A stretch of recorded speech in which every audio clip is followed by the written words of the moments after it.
Alors, je suis née en 1940, on habitait en bas du col d'Amos. Et moi, je suis partie de Haute-Bois parce que j'ai été scolarisée à Poumac. J'étais en internat. Et après, ben, je suis partie avec mon mari, j'avais 17 ans. Comme il travaillait sur les mines, on est resté sur Waco, après on est allé sur Pouya, et on est revenu à Poumac quand on a eu nos enfants qui ont commencé à être scolarisés, donc il fallait revenir là. Et puis on est resté à Poumac. Ça fait au moins 40 ans, 50 ans peut-être, parce que ma fille elle a 32 ans. Oh ben, on s'est rencontrés à Haute-Bois parce que on était tous à Haute-Bois, tous les jeunes et tout ça, et puis voilà, c'est parti comme ça quoi. Lui il était à l'armée, quand il est sorti de l'armée, il est resté un petit peu à Haute-Bois avant de partir travailler, parce qu'après il a travaillé à la mine Chagrin. Et puis voilà, mais moi de ce temps-là, je ne connaissais pas trop encore, mais voilà, on s'est connus comme ça, et puis après... Oh, il n'était pas... Il faisait pas de bruit. Très discret. Mais seulement, il aimait bien quand je faisais quelque chose, il venait toujours aider. À Tébagui, il aimait bien venir lui donner un peu de vin. Ensuite, après, comme il ne pouvait plus conduire sur mine, il s'est arrêté. Et là, il a pris des bus, et puis voilà. Alors, les bus, c'était le ramassage scolaire. Il ramassait les gens qui faisaient les chargements aussi. Aller chercher à Poum, aller emmener là-bas, reprendre, ramener et tout ça. Il faisait ça entre-temps. Colonie de vacances de Poumac. Transporter des élèves en colonie. Il a fait ça d'abord avec une petite voiture. Après, il a pris un petit bus. Puis après, voilà, puis il a fini avec un bus de 60 places. Quoi. Puis après, il a arrêté complètement le bus. Mais c'est mon fils qui avait pris la relève après. Il n'a pas fait longtemps. Il n'a pas supporté les enfants, lui. Ben, moi, quand mes enfants étaient scolarisés à Poumac, ben, moi, j'ai travaillé à l'internat. Après, j'ai travaillé 28 ans à l'internat de Poumac. J'étais surveillante. Et puis voilà, je suis partie à la retraite en avril 2000. J'ai eu 60 ans, donc je suis partie à la retraite. Ben, mon père, il a travaillé à l'époque, c'était pour la municipalité. Alors il était cantonnier, c'est comme ça, voilà qu'on dit. Voilà. Et puis après il a fait des petits boulots, c'est lui qui s'occupait du cimetière de Haute-Bois, qui nettoyait ça. Ma mère ne travaillait pas. On était 6. On était 6 enfants, 3 garçons et 3 filles.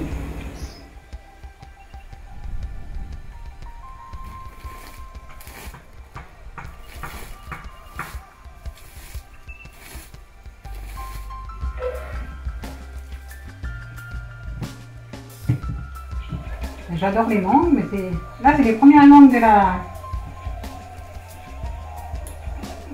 l'année. Avant que les perruches les mangent.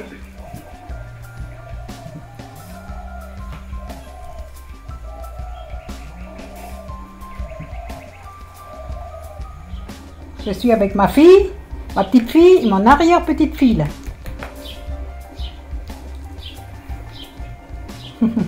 Mon mari, voilà. Avec Armande là.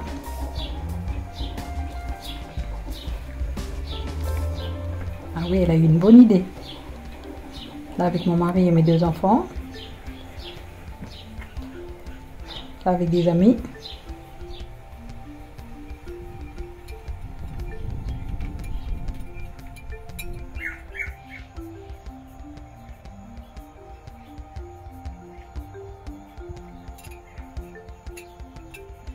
Ma maman, c'est quelqu'un qui est toujours... elle est toujours positive, ma mère. Toujours. Toujours, toujours. Et ça, je pense que tout le monde le dira. Hein. Ma mère, c'est la bonne humeur incarnée. Elle est toujours heureuse. On ne l'entend jamais se plaindre. L'an dernier, elle a été opérée d'un genou, là, mais bon, il a fallu qu'on soit attentif à sa douleur, qu'on la voie, qu'on lui dise il faut faire quelque chose. Elle ne se serait jamais plainte. Elle avance, elle est de la génération même pas mal. On continue, on avance et puis on se plaint pas. C'est la vie. Papa, c'était quelqu'un de plus... Comment dire? quand on le voyait, on avait l'impression que c'était quelqu'un de dur, quelqu'un de plus secret, quelqu'un de plus intérieur. Et puis en fait, c'était un bavard, comme c'est la dernière. On avait toujours l'impression que c'était un vieux bougon sauvage. Il faisait peur à mon mari quand on était plus jeune. Il avait toujours l'impression que c'était un mec sauvage, un peu terrible. Et puis en fait, c'était pareil, bavard, généreux. Lui, il a longtemps fait du taxi dans le Nord. Il nous a emmené toute la planète à la maison. Il trouvait des autostoppeurs, hop, il les prenait dans sa voiture, il nous les ramenait à la maison. J'ai fait plein de grosses bêtises, c'est sûr. Mais en revanche, s'il y a une chose que je peux dire d'eux, c'est que je les ai jamais vus s'énerver. Je ne les ai jamais vus s'énerver. Je ne me souviens pas de les avoir entendus élever la voix. Je ne me souviens pas de m'être pris une claque ou une fessée. Il y avait une espèce d'autorité naturelle qui faisait que, voilà, je crois qu'ils n'ont jamais élevé la voix. Et pourtant, j'en ai fait des bêtises. J'étais dans le comité de foire de Comac pendant plusieurs années. Après, j'étais dans l'association de Tébagui. L'association de Tébagui. Et après, il y a eu l'association des cheveux blancs. Je faisais partie des cheveux blancs aussi. Et après, au comité paroissial, après j'ai levé un peu le pied parce que ça faisait un peu trop quand j'étais jamais à la maison. Et puis voilà.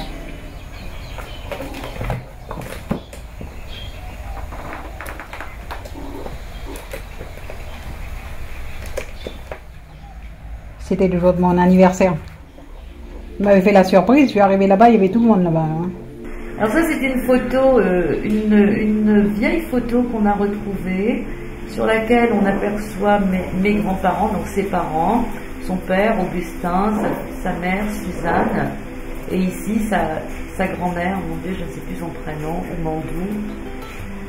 Et je crois que ma mère, c'est un beau mélange de ses parents. C'était des gens qui n'avaient rien et qui donnaient tout. Voilà. Mon frère ressemble beaucoup à mon grand-père, de plus en plus, je trouve, physiquement. Je vais te montrer ici, voilà, une photo de famille, pas très ancienne, elle doit dater de 2006 ou 2007, je ne sais plus. Je ne sais pas pour quelle raison il s'était laissé pousser ce bouc, lutter pour qu'il se le rase. On a été heureux quand il l'a enfin rasé. On n'a pas beaucoup de photos tous les quatre. Et voilà. Mon petit frère. J'ai retrouvé cette photo aussi, qui n'est pas très jolie, qui est toute passée, mais qui est très très représentative d'eux. Toute mon enfance, je me souviens de les avoir suivis partout dans les bals du Nord. On allait au bal à Coné, à Pointe-Bout, à Comac. Ils adoraient danser. Ils dansaient toute l'année. J'aimais bien. Mon père aimait bien se faire beau, mettre son beau pantalon, sa chemise. C'est un grand danseur.